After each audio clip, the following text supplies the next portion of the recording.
आज हम लोग बात करेंगे बहुत ही इम्पोर्टेंट टॉपिक के बारे में, हाइड्रोजन स्पेक्ट्रम, जो आपके 11th क्लास में भी पूछा जाता है, किसी कंपटीशन में भी पूछा जाता है, नीट में भी हर साल क्वेश्चन इसके आते हैं, आईआईटी के क्वेश्चन जो है इस पर जो है बेस्ड हैं। अब जो है हम हाइड्रोजन स्पेक्ट्रम के बारे में जब अध्ययन करते हैं तो इससे पहले जो है एक वर्ड आता है स्पेक्ट्रम, और स्पेक्ट्रम वर्ड जो है आप इससे पहले वीडियो लेक्चर के अंदर देख चुके हैं। स्पेक्ट्रम किसे कहते हैं, किस तरह का स्पेक्ट्रम बनता है, कितने तरह के स्पेक्ट्रम हो सकते हैं, ये सब सारी चीज़ें जो है आप पहले से देखते आ रहे हैं। अब हम लोग जो है बात करते हैं कि हाइड्रोजन स्पेक्ट्रम है क्या चीज़। तो आपने स्पेक्ट्रम के अंदर एग्जाम्पल में लिखा था कि हाइड्रोजन स्पेक्ट्रम जो है एक लाइन स्पेक्ट्रम है, इमिशन स्पेक्ट्रम है। अब स्पेक्ट्रम ये बनता कैसे है, स्पेक्ट्रम होता कैसा है, अब यहाँ पर हम देखेंगे कि एक शीशे का एक ट्यूब लेते हैं। क्या करते हैं, एक शीशे का एक ट्यूब लेते हैं, उस ट्यूब के अंदर कोई भी चार्ज पार्टिकल नहीं है। सबसे पहले मान के क्या चलते हैं कि एक शीशे का ट्यूब लेते हैं और इस ट्यूब के अंदर कोई भी चार्ज पार्टिकल नहीं है। अब इसमें हाइड्रोजन गैस को हम फिल कर देते हैं। क्या करते हैं, हाइड्रोजन गैस को हम भरते हैं। और सबसे पहला चीज़ ये कि हाइड्रोजन गैस को भरने के बाद इसको या तो हीट करेंगे या जो है इलेक्ट्रिक स्पार्क देंगे, इलेक्ट्रिक स्पार्क। जैसे ही हम हीट करेंगे या इलेक्ट्रिक स्पार्क देंगे तो हाइड्रोजन जो है मॉलिक्यूल ये टूटेगा। क्या करेगा, ये हाइड्रोजन मॉलिक्यूल H2 मॉलिक्यूल जो है, H2 मॉलिक्यूल्स डिसोसिएट होंगे। क्या होंगे, H2 मॉलिक्यूल डिसोसिएट होगा, टूटेगा। टूटने के बाद जो है आप देखते हैं कि हाइड्रोजन और हाइड्रोजन के बीच में जो बॉन्डिंग होती है, यहाँ शेयरिंग से, इलेक्ट्रॉन की शेयरिंग से बॉन्डिंग होती है। यहाँ से ब्रेक करने के बाद हाइड्रोजन जो है अपना अपना इलेक्ट्रॉन जो है लेकर अलग हट जाएगा। इसमें अनेकों मॉलिक्यूल्स होंगे और ये हाइड्रोजन के अनेकों मॉलिक्यूल्स जो है अलग अलग एनर्जी लेकर के अलग अलग डिसोसिएट होंगे। ठीक है, जितने हम एनर्जी देंगे, जितना ही हीट देंगे, उसी हिसाब से वो क्या होगा, डिसोसिएट होगा। डिसोसिएट होने के बाद आप जानते हैं कि कोई भी एटम्स स्फेरिकल होता है। क्या होता है, एटम्स जो होते हैं स्फेरिकल होते हैं और उस स्फेरिकल एटम्स के अंदर अनेकों जो है ऑर्बिट होता है, जिस ऑर्बिट में इलेक्ट्रॉन जो है रिवॉल्व करते हैं, चक्कर काटते हैं। ठीक है, इलेक्ट्रॉन क्या होते हैं, रिवॉल्व होते हैं, चक्कर काटते हैं। ये एटम्स का ये न्यूक्लियस है। न्यूक्लियस से सबसे नज़दीक की जो ऑर्बिट है, ये ऑर्बिट जो है कहलाता है फर्स्ट ऑर्बिट, n=1। और जैसे ही इसके आगे बढ़ते हैं n=2 और आगे बढ़िए n=3, ऑर्बिट की संख्या 3 हो गया। यहाँ बढ़ते हैं n=4 और बढ़ते हैं n=5। ऑर्बिट जो है ये अनगिनत हैं, कोई फिक्स नहीं है। अब इसमें इलेक्ट्रॉन जो है चक्कर काटते हैं। अब इलेक्ट्रॉन की संख्या हाइड्रोजन के अंदर कितना है, 1 है। कितना है इलेक्ट्रॉन, 1 है। अब इलेक्ट्रॉन जो है 1 है, आपने एनर्जी दिया, हीट दिया, इलेक्ट्रिक स्पार्क दिया। देने के बाद जो है यह इलेक्ट्रॉन उस एनर्जी को क्या करेगा, ऑब्जर्व करेगा। पहली बात कि इस एनर्जी को क्या करेगा, ऑब्जर्व करेगा। जब ये इलेक्ट्रॉन जो है यहाँ एनर्जी को ऑब्जर्व करेगा तो यह इलेक्ट्रॉन जो है हायर एनर्जी लेवल में चला जाएगा। ये हायर एनर्जी लेवल है, इससे हायर ये होगा, इससे हायर ये होगा, उससे हायर ये होगा। यानी कि जैसे ही हम न्यूक्लियस से दूर जाएंगे एनर्जी लेवल क्या होगी, उसकी बढ़ती चली जाएगी। तो वह इलेक्ट्रॉन जो है जिस हिसाब से एनर्जी लेगा उसी हिसाब के ऑर्बिटल्स के अंदर प्रवेश करेगा, उसी हिसाब से अपने ऑर्बिटल के अंदर वो इंटर करेगा। ठीक है, तो मान लिया जाए कि हाइड्रोजन जो है डिसोसिएट हुआ। डिसोसिएट होने के बाद इलेक्ट्रॉन जो है यहाँ पर है, पहले कक्षा में है, और ये एनर्जी जो है आप दे रहे हैं, हीट दे रहे हैं या इलेक्ट्रिक स्पार्क दे रहे हैं। देने के बाद क्या होगा, ये हो सकता है कि यहाँ पर भी चला जाए, यहाँ जाए, यहाँ जाए, यहाँ जाए, कहीं और भी चला जा सकता है। ये कंडीशन जो है बन सकती है। ठीक है, तो होता यही है कि हाइड्रोजन गैस को जब हम हीट करते हैं या इलेक्ट्रिक स्पार्क देते हैं तो हाइड्रोजन मॉलिक्यूल जो है डिसोसिएट होते हैं अपने अपने इलेक्ट्रॉन के साथ। और इलेक्ट्रॉन के साथ जब डिसोसिएट होते हैं, अब एनर्जी जो हम देते हैं उस एनर्जी को वो ऑब्जर्व करते हैं। ये जो स्टेट है ये लोअर स्टेट है और ये क्या है, हायर है। इसलिए इसको कहते हैं ग्राउंड स्टेट कहते हैं और इसको कहते हैं हायर या एक्साइटेड स्टेट कहते हैं। जब इलेक्ट्रॉन जो है उस एनर्जी को लेगा तो लेने के बाद जो है ग्राउंड स्टेट से हायर एनर्जी स्टेट में प्रवेश करेगा, चला जाएगा। अब किस में जाता है, डिपेंड करता है कि आपने हीट कितना दिया। इलेक्ट्रॉन जो है किस ऑर्बिटल्स के अंदर ज़्यादा जाएगा, यानी किस ऑर्बिटल्स के अंदर जाएगा, फर्स्ट में से दूसरे में जाएगा, तीसरे में जाएगा, चौथे में जाएगा, किस में जाएगा। अब ये डिपेंड करता है कि आपने हीट किस हिसाब से दिया है, या इलेक्ट्रिकल स्पार्क जो है किस हिसाब से दिया है, किस हिसाब से जो है वो इलेक्ट्रॉन को ऑब्जर्व किया है, ऑब्जर्व करने के बाद जो है हायर एनर्जी लेवल में गया है। लेकिन जब तक आप ये है गर्म करते हैं, उसको हीट करते हैं, इलेक्ट्रिकल स्पार्क करते हैं, वो उस वक्त तक जो है एनर्जी को ऑब्जर्व करता है, अवशोषित करता है और उच्च ऊर्जा स्तर में वो चला जाता है। लेकिन वहाँ बहुत देर तक नहीं रहता है, वहाँ से फिर जो है बैक आना ही पड़ता है उसको, और जितना एनर्जी जो है लिया रहता है वह एनर्जी जो है वो क्या करता है, लाइट के रूप में इमिट करता है। यानी कि observe energy is emitted in the form of light के रूप में वो एनर्जी को क्या करेगा, जो ऑब्जर्व एनर्जी है उसको वह लाइट के रूप में इमिट करेगा, निकाल देगा, लाइट के रूप में निकलेगा। और ये शीशे का ट्यूब है, इस शीशे से बाहर लाइट निकलेगी, उसको क्या करेंगे हम, एक पट्टी पर प्राप्त कर लेंगे। जो भी लाइट निकल रही है उसको क्या करेंगे, एक पट्टी पर प्राप्त कर लेंगे, एक स्पेक्ट्रम जो है इसका तैयार हो जाएगा। इसलिए और ये स्पेक्ट्रम जो तैयार होता है वो किस तरह से होता है, लाइन की तरह होता है, लाइन स्पेक्ट्रम। इससे पहले आपको बता चुके हैं कि किस तरह का जो है स्पेक्ट्रम होता है। तो लाइन स्पेक्ट्रम जो है यहाँ पर मिलते हैं, यानी अनेकों लाइन में ये टूटता हुआ दिखलाई देता है। क्या होता है, अनेकों लाइन में, यानी कि लाइट जो निकलती है, लाइट को जो है हम किसी प्रिज्म से गुजारेंगे, गुजारने के बाद जो है इसको किसी स्क्रीन पर प्राप्त करेंगे, प्राप्त करने पर जो है हमको पता चलेगा कि ये अनेकों जो है लाइन में, यानी कि यह जो लाइट था, इस लाइट के अंदर अनेकों रंग थे, कलर थे, और वो अनेकों कलर यानी कि अलग अलग जो कलर थे, अलग अलग जो है उसका रेडिएशंस था और उसकी एनर्जी भी अलग अलग थी। इसलिए ये सब सारे जो है टूट जाते हैं, अपने अपने फ्रीक्वेंसी के रेंज में या वेवलेंथ के रेंज में टूट जाते हैं। देखा गया है कि कुछ साइंटिस्ट जो है जो इस पर खोज किए, खोज करने के बाद जो है उनका जो वेवलेंथ मिला, यहाँ वेवलेंथ जो मिला, कुछ का जो मिला वो अल्ट्रावायलेट में मिला, कुछ का जो है विजिबल में मिला, और कुछ का जो है इंफ्रारेड रेडिएशंस के अंदर जो है इसका वेवलेंथ मिला। अब हम ऐसे इसके बाद जो है देखते हैं, इसका स्क्रीनशॉट लीजिए, उसके बाद फिर हम लोग काम करते हैं। यहाँ देख रहे हैं कि हमको लाइन स्पेक्ट्रम मिल रहा है। अब यहाँ देखिए कि observe energy is emitted in the form of light, अवशोषित ऊर्जा जो है प्रकाश के रूप में निकलती है।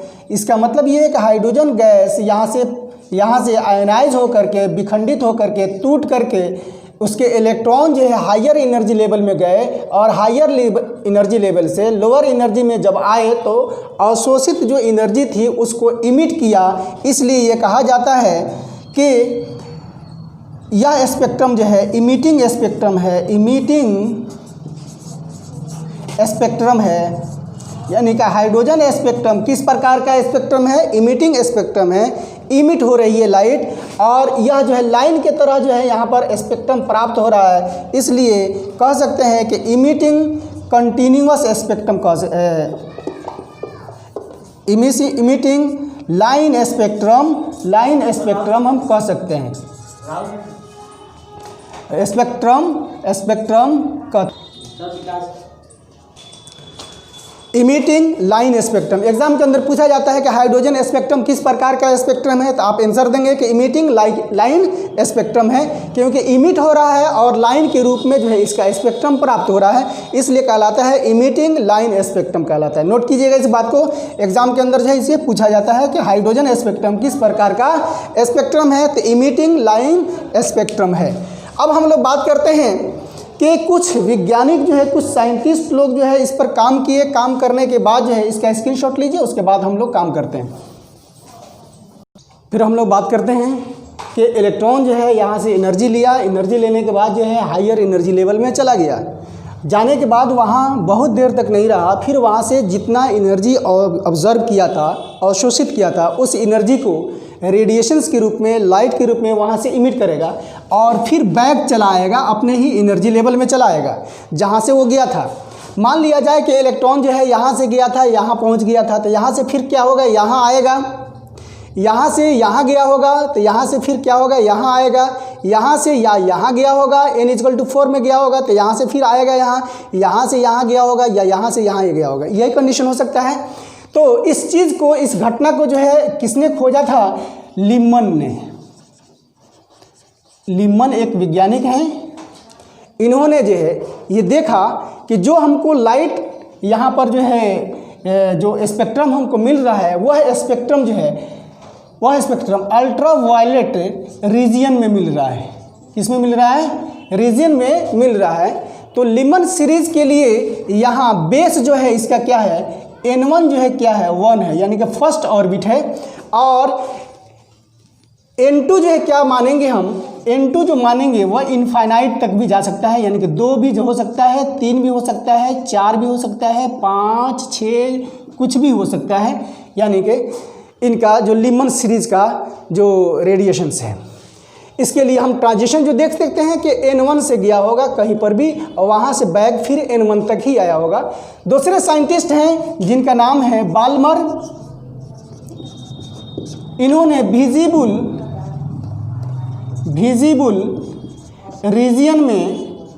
रीजियन में देखा था कि जो हमारा लाइन स्पेक्ट्रम मिल रहा है वो विजिबल रीजन में आ रहा है और विजिबल रीजन का जो ट्रांजिशन है वो यहाँ n1 जो है 2 होगा, यानी दूसरे कक्षा से, दूसरे ऑर्बिट से किसी और ऑर्बिट में गया होगा, वहाँ से फिर बैक अपने दूसरे कक्षा में आया होगा, यानी n1 1 और n2 3, 4, 5 कुछ भी कह सकते हैं आप, कहीं से भी आया होगा n1 n2 कहीं से भी आया होगा, 3 से आएगा 2 पर आएगा, या 4 से आया होगा 2 पे आया होगा, 5 से आया होगा 2 पे आया होगा बाल्मर सीरीज के अंदर, और ये किस में मिला था, विजिबल रीजन के अंदर मिला था।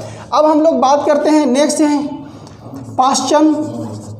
पाश्चन सीरीज के अंदर हम लोग देखें कि ये भाषण सीरीज जो है IR रीजन के अंदर जो है इसका स्पेक्ट्रम प्राप्त हो रहा है। पाश्चन सीरीज जो है 3rd नंबर के लिए है, यहाँ से इलेक्ट्रॉन जो है गया होगा इधर और यहाँ से फिर बैक आया होगा, या इधर से बैक आया होगा, या यहाँ से बैक आया होगा, या यहाँ से बैक आया होगा। n1 इसका होगा जो बेस लाइन होगा ये क्या होगा, 3 होगा, और n2 जो होगा वो 4, 5, 6, 7 कुछ भी कह सकते हैं आप, इनफाइनाइट जा सकते हैं। पी फंड एक और साइंटिस्ट हैं, पी फंड में भी IR में ही देखा था, और n1 यहाँ इनके लिए 4 होगा, और n2 5, 6, 7, 8 जो भी लिखना हो लिख सकते हैं। Lyman Balmer Paschen Pfund bracket पहले आएंगे, ब्रैकेट और उसके बाद जो है पी फंड ये भी जो है IR रीजन में आया। इनके लिए n1 का मान जो है 5 और n2 का मान जो है 6, 7, 8, 9 जो भी देना है आप दे सकते हैं, कहीं से भी ट्रांजिशन होकर के आया होगा। हम्फ्रीज एक साइंटिस्ट हैं,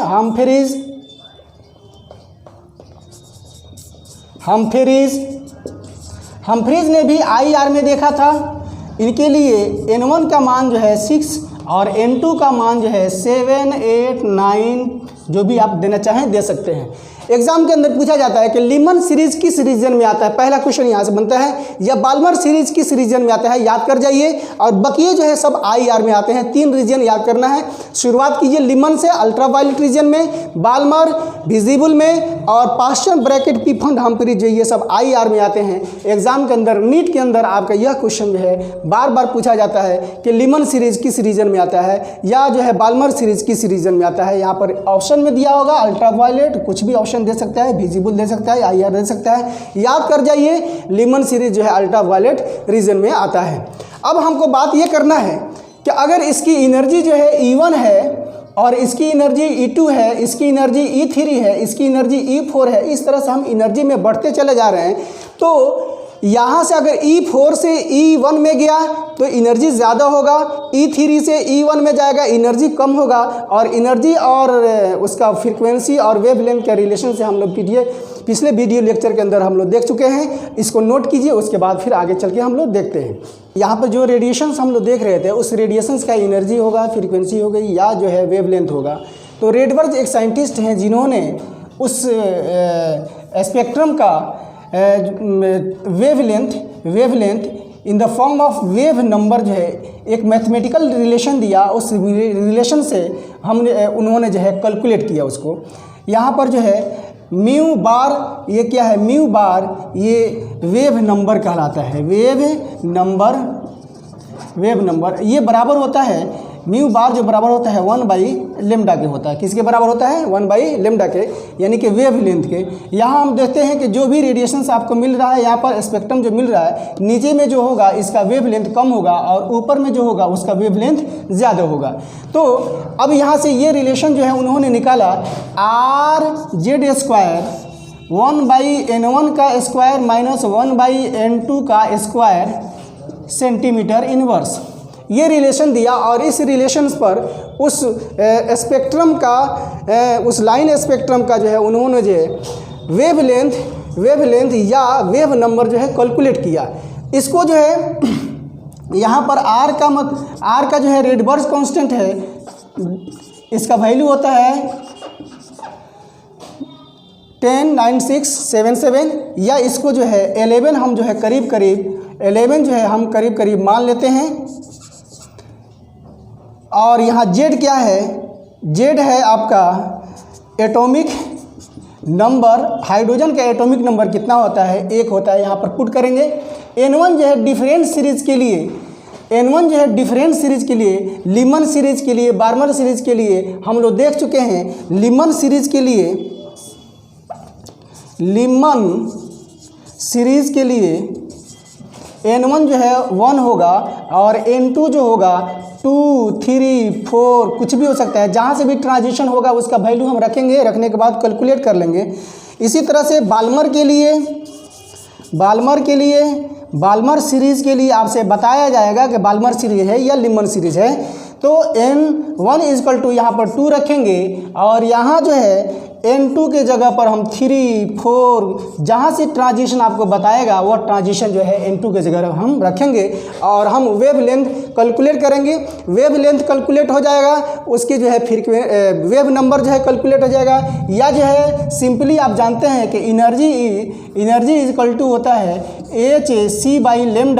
जब लेमडा यहाँ से मिल सकता है तो हम इसकी एनर्जी भी कैलकुलेट कर सकते हैं कि उसकी एनर्जी क्या होगी या उसके वेव नंबर्स क्या होंगे। ये सब सारी चीज़ें हम वहाँ से कैलकुलेट कर सकते हैं। आपसे कहा जाएगा कि लीमन सीरीज़ के लिए वेव लेंथ जो है कैलकुलेट कीजिए या वेव नंबर जो है बताइए। तो लीमन सीरीज़ के लिए यहाँ पर जो वैल्यू रखेंगे, क्या रखेंगे? 1 रखेंगे। लीमन सीरीज़ के लिए 1, बाल्मर के लिए 2, पास्टन के लिए लीमन बाल्मर पास्टन के लिए 3 और जो है ब्रैकेट के लिए 4 और जो है पी फंड के लिए 5। इस तरह से यहाँ पर जो है ट्रांजिशन आपको बताएगा कि कहाँ से इलेक्ट्रॉन जो है आ रहा है, ऊपर से कितने उसके ऑर्बिट नंबर है जहाँ से इलेक्ट्रॉन जो है आ रहा है, किस सीरीज़ में। तो लीमन सीरीज़ का अगर देता है तो हम यहाँ पर जो है 1 होगा N1 का वैल्यू, और बाल्मर सीरीज़ देता है तो N1 का वैल्यू जो है 2 होगा। यहाँ से हम लोग उसको कैलकुलेट कर सकते हैं। चलिए एक चीज़ यहाँ हम बताना ये चाह रहे हैं कि यहाँ ऊपर से अगर यहाँ बिल्कुल नीचे आ रहा है तो इसकी एनर्जी बहुत ज़्यादा होगी। तो इसमें से अगर इसको घटा लेंगे तो एनर्जी का डिफरेंस आपको पता चल जाएगा। आगे काम कर